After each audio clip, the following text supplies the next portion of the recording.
ثانیہ بیلا میں سب سے پہلے اسپتال صوبائی وزیر سوشل ویلفیئر میر اسداللہ بلوچ شہید ہونے والوں کے لواحقین کے درمیان پہنچ گیا۔ یہی نہیں بلکہ شہید اور زخمی ہونے والے لوگوں کے لیے اعلان بھی کر دیا۔ 1 کروڑ روپے جو متاثرین خاندان ہیں جو شہید ہوئے ہیں ان کے لیے اعلان کی گئی ہے، اور 50 لاکھ روپے جو زخمی ہیں ہاسپٹل میں ان کے لیے اعلان کی گئی ہے۔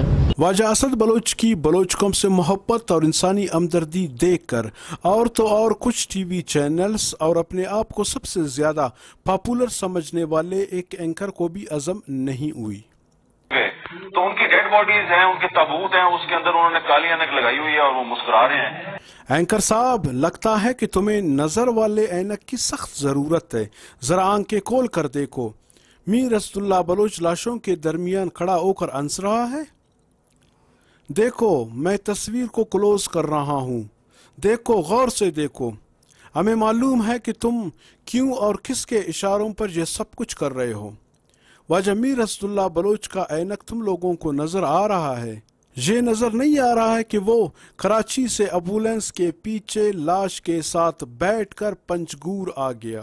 ذرا یہ بھی ہمت کر کے اپنے ٹی وی چینل پہ دکھاؤ نا، اور ساتھ میں یہ بھی دکھاؤ کہ نماز جنازہ میں سب سے پہلے لین میں صوبائی وزیر سوشل ویلفیئر میر اسداللہ بلوچ کھڑا ہے۔ یہ تو دنیا کا اصول ہے کہ جب بھی کوئی شخص نیکی یا کوئی اچائی کا کام کر دیتا ہے لوگ ان پہ تنقید ضرور کرتے ہیں، لیکن سچ تو یہ ہے کہ پنجگور کے عوام کے ساتھ ساتھ پورے بلوچستان کے عوام میر اسداللہ بلوچ کے اس جذبے کو سراہتے ہوئے اس کی تعریف کر رہے ہیں، سوائے کچھ سیاسی ورکروں کو چھوڑ کر۔ وہ ٹی وی چینلز والے اور اینکر صاحب، یہ 1990 نہیں کہ تم ہمارے مخلص سچے ایماندار لوگوں پر میڈیا میں بیٹھ کر تنقید کرو اور ہم دیکھتے رہے۔ یہ 2019 سے سوشل میڈیا کا دور ہے، اینٹ کا جواب پتھر سے دینا ہم لوگ جانتے ہیں۔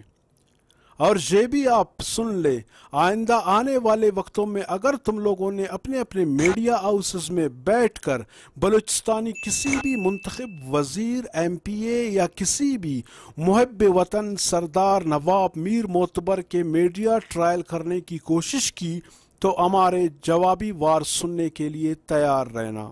Head office report, تھول T V, خلیل ساجن، کوئٹہ، بلوچستان۔